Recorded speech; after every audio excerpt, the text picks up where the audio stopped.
Hello दोस्तों, स्वागत है आपका मेरे यूट्यूब चैनल परीक्षा प्लान में। तो कैसे हैं आप लोग? आई होप अच्छे होंगे। तो जैसा कि आप लोगों को पता है कि ईवीएस को एनसीईआरटी के नोट्स बनाकर मैं पढ़ा रही हूं। तो ये 14वां वीडियो है। 13 वीडियो इसके पहले आ चुके हैं। क्लास थर्ड और फोर्थ कंप्लीट हो चुका है। क्लास फिफ्थ की बुक की मैंने शुरुआत कर दी है और 2 लेसन मैंने पढ़ा भी दिए हैं। आज तीसरा और चौथा लेसन कंप्लीट करेंगे। तो चलिए वीडियो को शुरू करते हैं। वीडियो देखने के बाद यदि आपको अच्छा लगे, हेल्पफुल लगे तो वीडियो को लाइक और शेयर कीजिएगा, और यदि आप चैनल पर नए हैं तो चैनल को सब्सक्राइब कर लीजिए। तो चलिए शुरू करते हैं आज के वीडियो को। पिछले वीडियो में मैंने 2 लेसन कंप्लीट पढ़ा दिए थे, पहला और दूसरा। वीडियो यदि नहीं देखा है तो एक बार समय निकालकर जरूर देखिएगा। प्लेलिस्ट बनी हुई है, वहां पर आपको सभी वीडियो एक साथ मिल जाएंगे।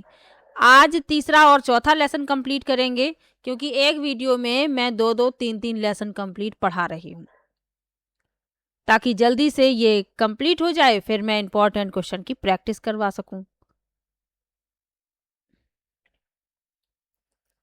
तो पाठ 3 है, चखने से पचने तक। तो जीभ हमें स्वाद को पहचानने में मदद करती है, बिल्कुल करती है। हम जीभ के द्वारा ही तो पहचान पाते हैं कि कोई वस्तु खट्टी है, मीठी है, कड़वी है। ये हम जीभ से ही पहचानते हैं। जीभ पर स्वाद कलिकाएं होती हैं, जिनकी सहायता से हमें विभिन्न प्रकार के स्वाद का पता चलता है। जीभ के अलग अलग भाग अलग अलग प्रकार के स्वाद को बताते हैं। तो जीभ के जो अलग अलग भाग हैं, ये अलग अलग प्रकार के स्वाद बताते हैं। यहाँ पर मैंने एक चित्र लगा रखा है, तो इसमें आप समझ पाएंगे कि कौन सा भाग कौन सा स्वाद बताता है। तो यहाँ आप देखेंगे जो अग्र भाग होता है, ये वाला, ये बताता है मीठा स्वाद। यहाँ पर ये जो किनारे से आप देख रहे हैं, ये बताता है साल्टी यानी कि नमकीन। ये वाला जो आप देख रहे हैं भाग, ये बताता है खट्टा। और ये जो पीछे वाला भाग है, ये कड़वा स्वाद बताता है। तो ये आपको याद रखना है, इसीलिए मैंने चित्र लगा दिया है। चलिए आगे बढ़ते हैं। जब उल्टी और दस्त होने के कारण शरीर में कमजोरी आ जाती है तो ग्लूकोज चढ़ाया जाता है। इससे शरीर को ताकत मिलती है। ये आप देख सकते हैं, इस तरीके से ये ग्लूकोज की बोतल आती है, तो ये बोतल लगाई जाती है, ड्रिप जिसे कहते हैं। तो जब उल्टी और दस्त होते हैं तो हमारे शरीर में पानी की कमी हो जाती है, और पानी की कमी इतनी हो जाती है कि हम इसे पीकर पूरा नहीं कर सकते। वैसे ग्लूकोज पिया भी जाता है, लेकिन ग्लूकोज की जो बोतल आती है उसे चढ़ाया जाता है, ताकि शरीर में जो पानी की कमी है उसकी आपूर्ति की जा सके। क्योंकि उतना पानी आप पी नहीं पाएंगे जितनी शरीर में कमी हो गई है। क्योंकि जब उल्टी और दस्त होती है तो बहुत सारा पानी निकल जाता है। उल्टी में बहुत सारा पानी निकल जाता है, कभी कभी दस्त इतने पतले होने लगते हैं कि बॉडी का जो पानी है वो सारा निकल जाता है, और शरीर में इतनी कमजोरी आ जाती है कि आप चल फिर भी नहीं सकते। तो इसीलिए ग्लूकोज चढ़ाया जाता है। चलिए आगे बढ़ते हैं। खिड़की वाला पेट, एक बहुत ही अच्छी कहानी दी गई है खिड़की वाले पेट की। ये कहानी आपको साइंस में भी मिलेगी, एनसीईआरटी की जो साइंस की बुक है उसमें भी मिलेगी ये कहानी, और ईवीएस में भी बताई गई है।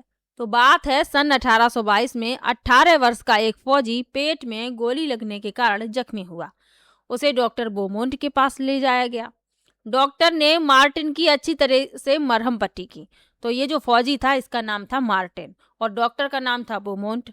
तो डॉक्टर ने उस फौजी की अच्छी सी मरहम पट्टी की। धीरे धीरे मार्टिन का जख्म ठीक हो गया, पर पेट का छेद नहीं भरा। लगभग 1.5 साल के बाद डॉक्टरों ने देखा कि मार्टिन के पेट में एक अद्भुत खिड़की सी बन गई है। यानी जो घाव था वो घाव तो भर गया, लेकिन एक खिड़की जैसी बन गई, वो छेद नहीं भरा। यहाँ पर ये कहानी भी दी गई है कविता के रूप में। तो इसको मैं एनसीईआरटी से ही लेकर आई हूँ, तो इसको पढ़ लीजिएगा कि सुनो कहानी एक अनोखे पेट की। पेट में था छेद, कहानी छेद की। मार्टिन नाम का एक फौजी, भूल से पेट में लगी गोली, इलाज हुआ, इलाज पर रह गया छेद। छेद डॉक्टर के लिए बना खेल, बातें जान ली उसने भेद की। सुनो कहानी अनोखे पेट की। तो डॉक्टर ने जो पाचन क्रिया है उससे संबंधित जो भी प्रयोग किए वो मार्टिन के पेट पर किए। क्योंकि जो खिड़की थी उससे डॉक्टर अंदर देख लेते थे, डॉक्टर बोमोंट। तो जो बातें नहीं जानते थे वो उससे जान सके। यही तो लिखा हुआ है कि डॉक्टर के लिए बना खेल, बातें जान ली उसने भेद की। अंदर क्या क्रिया हो रही है, पाचन तंत्र कैसे काम करता है, ये सब कुछ डॉक्टर ने जान लिया। जब चाहे तब उसमें झांक लें, अंदर का सारा हाल भांप लें। क्या खाया, क्या चबाया, क्या नहीं पचा, क्या पचाया, कर सकते थे यह मीन मेख भी। सुनो कहानी कहानी एक अनोखे पेट की। तो डॉक्टर ने क्या किया, कई सारे प्रयोग किए मार्टिन के ऊपर। डॉक्टर ने मार्टिन के पेट से वो अम्ल निकाला जो पाचन क्रिया में सहायक होता है, जो भोजन को पचाता है। उसको गिलास में रखा और मार्टिन को जो खाना खिलाया उसी खाने के टुकड़े उस अम्ल में डाले।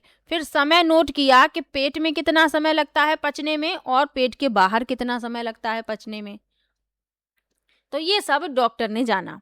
चीजें जो करती थी गड़बड़, उन्हें डालकर हाथ झटपट बाहर निकाल सकते थे, बदले में नया खाना डाल सकते थे। हाँ, दाल भात और सेव भी। सुनो कहानी एक अनोखे पेट की। तो डॉक्टर उसी में देख लेते थे अंदर क्या हो रहा है।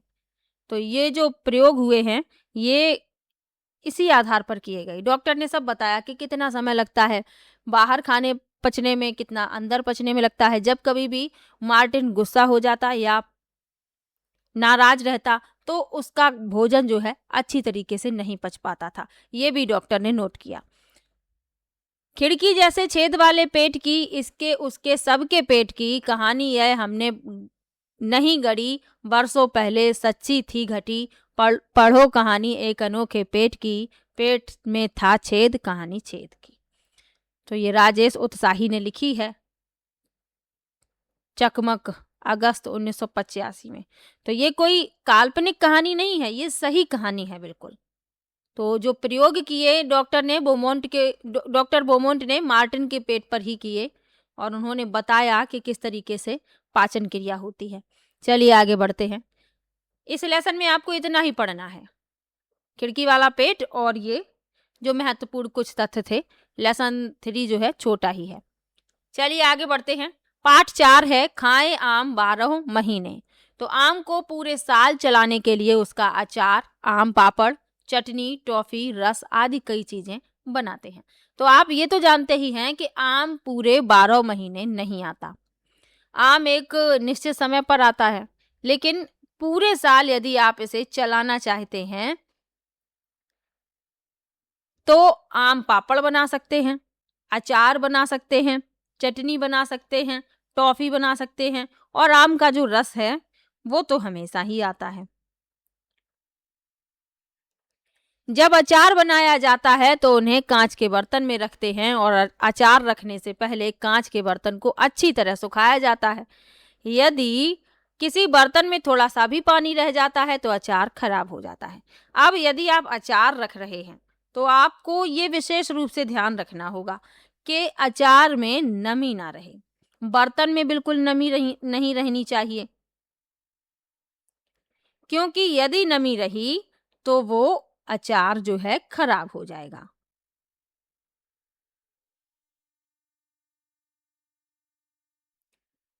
तो इसीलिए कहा जाता है कि अचार रखने से पहले बर्तन को अच्छी तरह से सुखाया जाए, धूप में भी रखा जाए।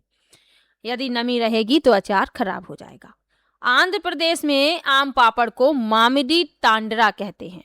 तो आम से आम पापड़ भी बनाया जाता है और आंध्र प्रदेश में इसे मामिडी तांडरा कहा जाता है। चलिए आगे बढ़ते हैं। अब कुछ घर में ऐसी चीजें होती हैं जिन्हें हम 1-2 दिन तक खराब होने से बचा सकते हैं। तो कुछ खाद्य पदार्थ दिए गए हैं और घरेलू उपाय दिए गए हैं जिनसे हम इन्हें 1-2 दिन तक बचा सकते हैं। जैसे दूध, तो दूध को उबाला जाता है ताकि ये जल्दी खराब ना हो। 1-2 बार यदि जैसे दूध आपने आज लिया, लेने के बाद उसे गर्म कीजिएगा, फिर शाम को भी गर्म कीजिएगा और दूसरे दिन भी यदि आप गर्म कर लेते हैं तो दूध बचा रह सकता है, फटेगा नहीं।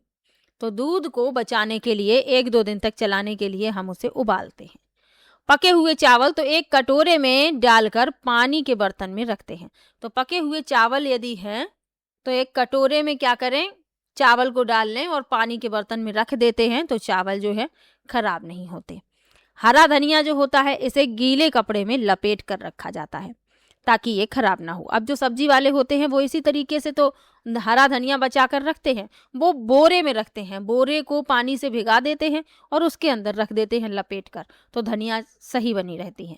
और प्याज और लहसुन को खुले में रखते हैं, लेकिन नमी से बचाया जाता है, क्योंकि प्याज और लहसुन ऐसा है यदि इसमें नमी आ जाएगी तो ये खराब हो जाएगा। तो ये भी आपको याद रखना है। और प्याज लहसुन तो कई दिनों तक चलता है, 2-1 दिन की बात नहीं होती है। बस इसे यदि सुरक्षित रखा जाए तो ये कई दिनों तक चलता है। बस आपको इसे नमी से बचा कर रखना है, क्योंकि यदि नमी आ गई तो प्याज भी सड़ जाएगा और लहसुन भी। चलिए आगे बढ़ते हैं। अब आपने देखा होगा कि ब्रेड जो है आप कभी ले आते हैं तो कभी कभी क्या होता है कि ब्रेड खराब निकल जाती है, या जो डेट दी जाती है उससे ओवर यदि हो गई है, टाइम हो गया है, तो वह ब्रेड जो है खराब हो जाएगी। तो खराब ब्रेड पर जो रेशेदार हिस्से दिखते हैं इस तरीके से, आप देखेंगे, ये देखो, ये बिल्कुल खराब हो चुकी है ब्रेड। तो ये फफूंदी होती है और इसका मुख्य कारण क्या है? नमी। ये नमी के कारण खराब होती है। तो ब्रेड के खराब होने का मुख्य कारण नमी है, ये आप लोग बात याद रखिएगा। तो नमी के कारण ही ये खराब हो जाती है। तो आज के जो लेसन हैं बहुत ही छोटे छोटे से लेसन थे, दोनों ही लेसन छोटे हैं। कल का वीडियो आप देखिएगा, वो लेसन बड़े बड़े थे, लगभग 24 मिनट का वीडियो है, और ये जो वीडियो है छोटा सा ही है। और यदि मैं एक लेसन इसमें और ऐड कर देती हूँ, पार्ट 5 जो है बीज बीज बीज है, और इसमें जो है आपको बीज के बारे में, और ये लेसन बड़ा है और इसके बाद वाला लेसन भी बड़ा है। तो इन दोनों लेसन को मैं एक साथ ही पढ़ाऊंगी, 5 और 6 को। आज इतना बड़ा ही वीडियो रहने देते हैं। कुछ जरूरी बातें, आप लोगों को नोट्स चाहिए तो आप लोग कमेंट में नोट्स जरूर लिखिएगा। कल की वीडियो में इंद्र मोहन दास जी ने लिखा है, तो इंद्र मोहन दास जी जल्द ही मैं ये नोट्स टेलीग्राम पर अपलोड कर दूंगी, वहां से इसे डाउनलोड करके प्रिंट करवा लीजिएगा और इसे अच्छे से पढ़ लीजिएगा। और लगातार यदि वीडियो देख रहे हैं तो आपको कोई भी परेशानी नहीं होगी। फिर भी ये पूरा नोट्स है क्लास 3rd 4th 5th, पूरा इसी में है। तो बड़ी PDF है, तो मैं इसे अपलोड कर दूंगी, तो आप वहां से इसे डाउनलोड कर सकते हैं। चलिए मिलते हैं नेक्स्ट वीडियो में। आज का वीडियो ज़्यादा बड़ा नहीं है, छोटा ही है वीडियो। प्रीवियस ईयर के क्वेश्चन मैंने काफ़ी समय पहले ही सॉल्व करवाए थे EVS के। तो यदि आप लोग वीडियो देखना चाहें तो एक बार मेरे चैनल पर प्लेलिस्ट चेक कीजिएगा, वहाँ पर आपको प्रीवियस ईयर के क्वेश्चन वाली प्लेलिस्ट मिल जाएगी, तो वो आप देख सकते हैं। इसके अलावा SST को मैं पढ़ा रही हूँ सीधा NCERT से, जो नई वाली NCERT है उससे मैं SST पढ़ा रही हूँ। और क्लास 6 जो है कंप्लीट हो चुका है। क्लास 6 कंप्लीट हो चुका है। कुल 14 लेसन थे, तो वो 14 लेसन मैंने एक एक करके पढ़ा दिए हैं। क्लास 7th की बुक की शुरुआत में करने वाली हूँ। तो यदि आप पेपर 2 भी देने वाले हैं और आपका जो विषय है वो SST है, तो आप ये वाली वीडियो ज़रूर देखिएगा, आपको इससे ज़रूर हेल्प मिलेगी। और SST के लिए NCERT पढ़ना बहुत ही ज़्यादा ज़रूरी है। तो नई वाली किताबों से मैं पढ़ा रही हूँ। NCERT की जो किताबें हैं वो बदल चुकी हैं। पहले क्या होता था, SST की 3 किताबें होती थी, हिस्ट्री, ज्योग्राफी, पॉलिटी अलग अलग चलती थी, लेकिन अब एक ही किताब है, इसी में सारे लेसन हैं। तो थोड़ा सा सिलेबस भी आप मान के चलें कि जो क्लास 6, 7th, 8th का जो सिलेबस है थोड़ा थोड़ा कम हो गया है। अब एक ही एक किताब है SST की। तो आप लोग पेपर 2nd देने वाले हैं तो ये वीडियो ज़रूर देखिएगा। और आपको कोई भी समस्या हो इस एग्ज़ाम से संबंधित, CTET एग्ज़ाम से संबंधित, आप मुझे इंस्टाग्राम पर फॉलो कर सकते हैं। वहाँ पर आप डायरेक्ट मैसेज करके मुझसे पूछ सकते हैं। कोई भी PDF आपको चाहिए हो, प्रीवियस ईयर की PDF चाहिए हो पेपर की, तो आप मुझे इंस्टाग्राम पर बताइएगा कि कौन सी PDF आपको चाहिए, तो मैं उसे टेलीग्राम पर अपलोड कर दूंगी, वहाँ से आप उसे डाउनलोड कर लीजिएगा। प्रीवियस ईयर के क्वेश्चन की चाहिए हो, NCERT की किताबों की चाहिए हो, कोई भी समस्या हो इस एग्जाम से संबंधित, तो आप मुझे इंस्टाग्राम पर डायरेक्ट मैसेज कीजिएगा। मैं ज़रूर रिप्लाई दूंगी, ज़रूर आपका मैसेज पढ़ूंगी। तो वहाँ से मैं पढ़ के आप लोगों को जो भी समस्या होगी, मैं कोई भी PDF आपको चाहिए होगी तो मैं उसी पर अपलोड कर दूंगी टेलीग्राम पर। आप टेलीग्राम मेरा ज्वाइन कर लीजिए। तो चलिए मिलते हैं नेक्स्ट वीडियो में। वीडियो कैसा लगा कमेंट बॉक्स में ज़रूर बताइएगा। छोटा सा वीडियो है आज का, और पिछले वाले जो वीडियो हैं यदि नहीं देखे हैं तो एक बार समय निकाल कर ज़रूर देख लीजिएगा। प्लेलिस्ट बनी हुई है, वहाँ पर आपको सभी वीडियो एक साथ मिल जाएंगी, कोई भी परेशानी आपको नहीं होगी। तो चलिए मिलते हैं नेक्स्ट वीडियो में, तब तक के लिए बाय बाय।